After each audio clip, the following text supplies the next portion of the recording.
What's going on, everybody? How you doing? My name is Doctorsammybaya. Please welcome back to my YouTube channel. Why the narcissist hurts those close to them. Why the narcissist hurts the people they love. That is the title of today's episode. One of the key reasons why narcissists hurt those close to them is because they are so hypersensitive and they don't have empathy and they don't have object constancy.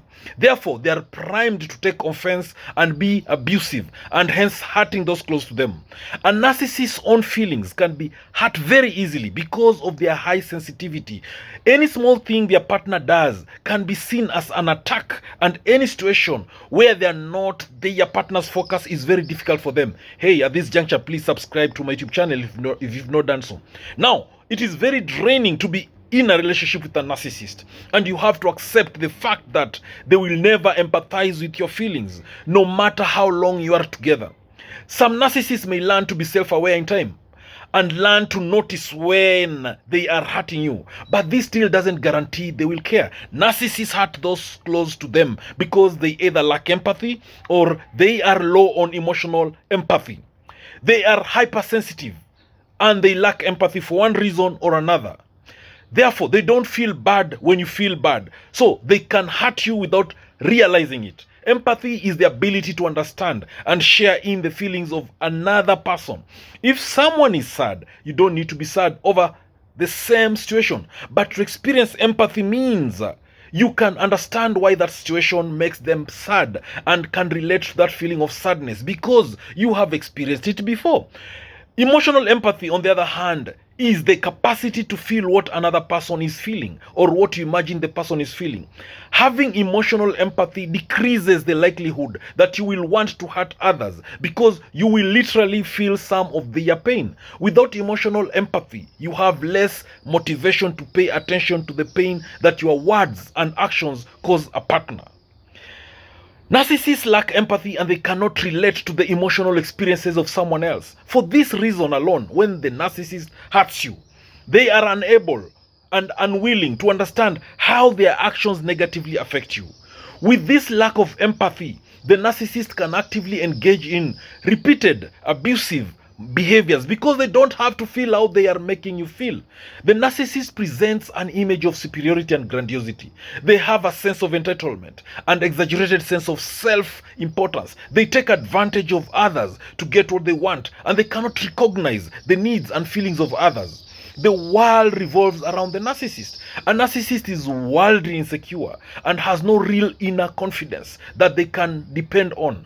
Much of how the narcissist behaves is an act they put on to protect themselves. Despite the appearance that they think they are superior to others, narcissists actually have an unstable sense of self with low self-esteem. They depend on external validation. Without this constant validation by their partner, this constant attention, acknowledgement, praise from their partner, the narcissist is not getting what they want and they will end up seeking it elsewhere. They are incapable of managing positive and negatives within themselves, and they actively work to protect against feeling the deep-rooted shame they possess.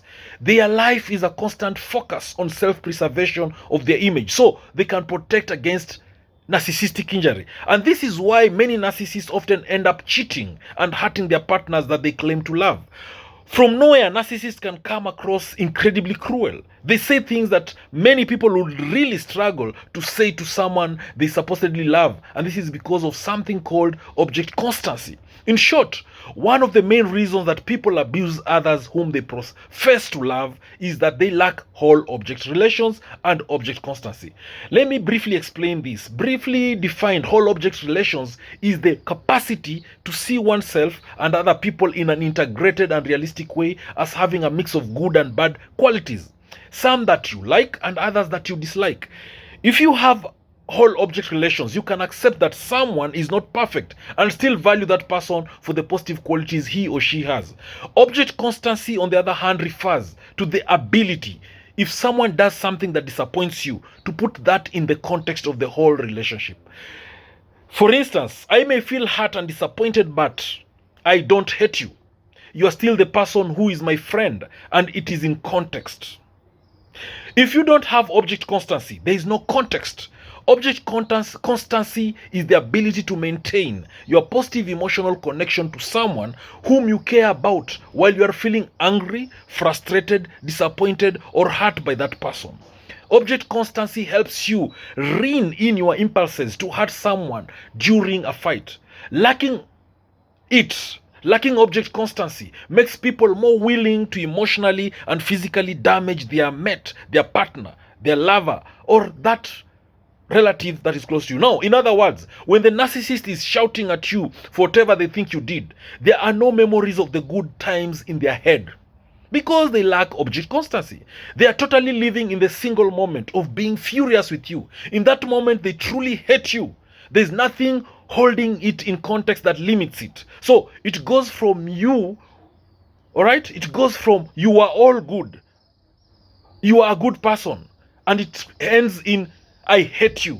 You want to hurt me. You have hurt me. I must hurt you back. That's how the narcissist thinks. Narcissists hurt those close to them also because narcissists are self-protective and they have their antenna out for disrespect or for someone taking something from them. And underneath them, they are very insecure.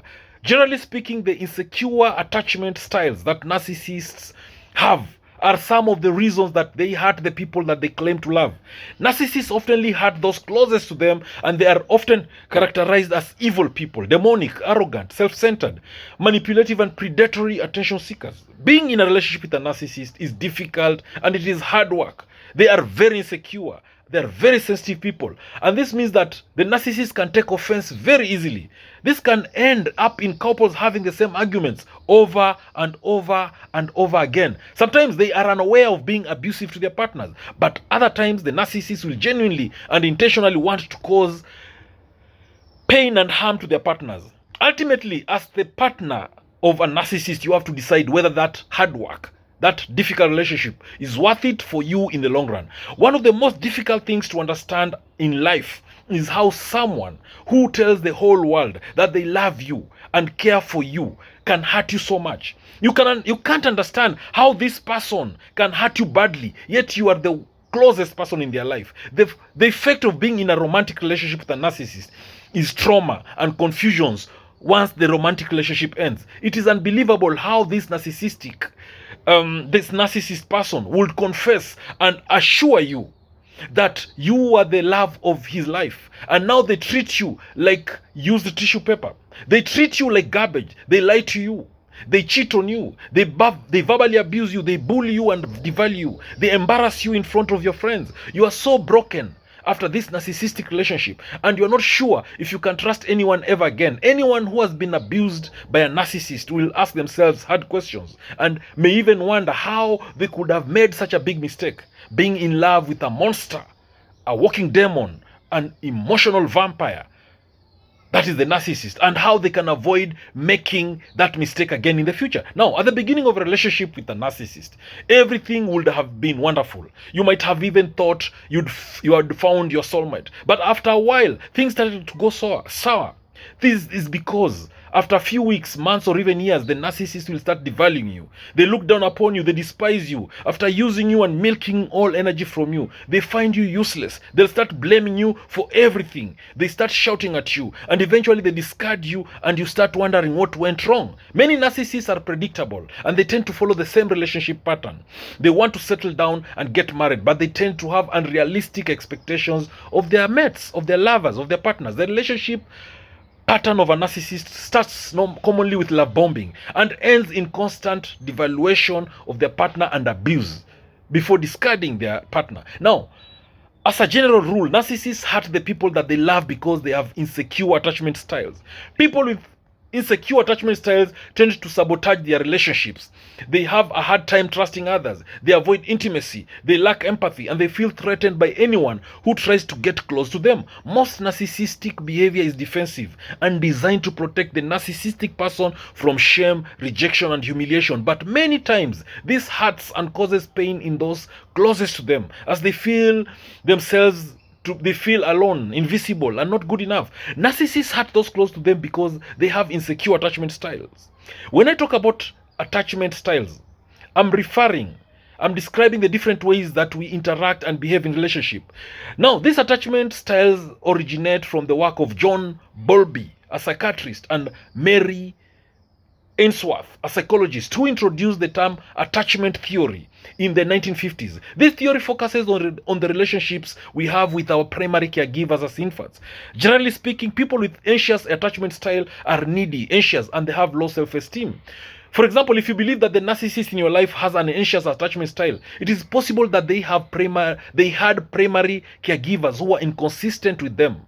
And this most likely caused the narcissist in your life to feel anxious and insecure because of how inconsistent their childhood upbringing was. People with avoidant attachment styles are the complete opposite of those with anxious attachment styles. Instead of wanting to be emotionally close, they persistently avoid connecting with others. They are the type of people who rely on themselves, crave freedom, and find emotions to be difficult. If the narcissist in your life has an avoidant attachment style, they likely had a childhood upbringing with unavailable primary caregivers. It most likely taught the narcissist in your life that their true self wasn't good enough to be loved and accepted by others. Because of this, the people that narcissists claim to love often end up getting hurt because of the narcissist's projections. Disorganized attachment style is a combination of anxious attachment style and avoidant attachment. Sometimes someone who has disorganized attachment style may have a hard time trusting people. They often alternate between clinging to their partners and distancing themselves from them or other people. If the narcissist in your life has a disorganized attachment style, they most likely had a primary caregiver who ignored their thoughts, feelings, and emotions. Narcissists with a disorganized attachment style are known for sabotaging relationships even when they want them. Now, thank you for watching this video. If you love it, please say it in the comment section below. Subscribe to my YouTube channel if you've not done so. Share this video widely to all those who may need it. Remember, knowledge is power, information is power, and learning is the superpower. I love you all to the moon and back. God bless you. Catch you later in the next video.